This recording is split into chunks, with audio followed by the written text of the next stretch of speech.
Ed Miliband's message to voters in Scotland was that the SNP's demand for full tax and spending powers would leave Scotland £7 billion short. The SNP claim in this campaign to be proposing no reductions in spending, but in fact they are planning dramatic reductions in spending. They must now come clean. This is desperation on the part of the Labour Party. Instead of putting forward a positive case of their own, they're resorting to the same fears and smears that they used during the referendum. Number 53. Labour have been out on the streets trying to pull back support, hammering home their message that voting SNP will help the Tories into power, as yet with no visible sign of success. It's extremely close across the country just now between Labour and the Tories, and as you know it's close here between Labour and SNP at the moment. And the fact is, if we don't return Labour MPs from Lanarkshire, it makes it much less likely that we'll have a Labour government. Yeah. Is there any particular issues that you're concerned about? Are you looking at? OK. Our poll suggests Labour might just be able to salvage some seats and avoid the near wipeout predicted in many polls. We asked voters who oppose the SNP, would you be willing to lend your vote to another party if that was the only way of defeating the SNP in your seat? Nearly half of Conservatives were ready to vote Labour in those circumstances. Nearly a third of Labour supporters were ready to vote Conservative if that was the only way of defeating the SNP. The latest poll suggests that the SNP are going to more or less sweep the board with 53 seats, Labour on only 4. But if you feed in our analysis, YouGov suggests that you could end up with the SNP tally down a bit, Labour's up a bit. Do you urge more tactical voting? Do you welcome those Tory voters to your fold? I've got a simple view, which is I urge people to vote Labour.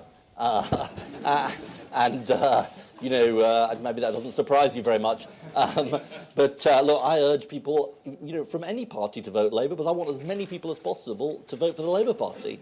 And because I think we've got the best offer for the future of Scotland and the future of the United Kingdom. Some people say Tories will vote Labour, Labour will vote Tory.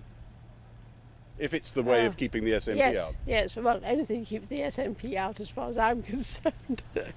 Yes, I have heard a few people saying that, yes. That they're ready to vote for a party they don't normally like at all. Yes, they don't want to have in power, yes. Just to keep the SNP out? Yes, yes. Do you think it'll stop the SNP tide? No, I think it'll flow on.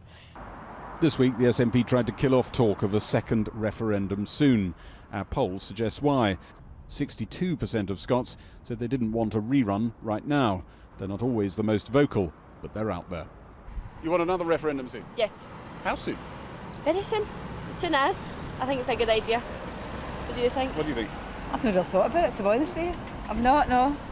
Do you think another Eventually, yeah, but I don't know about... You're not in a hurry? No, I'm in a hurry.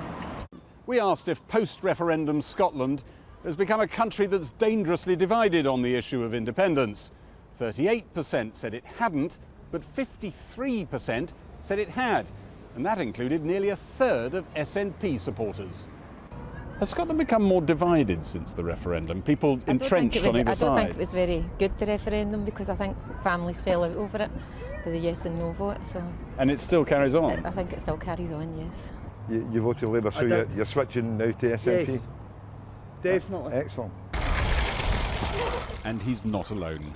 SNP activists regularly outnumber Labour on the ground by a factor of 5 to 1. The relative tally of seats at the general election could be very similar.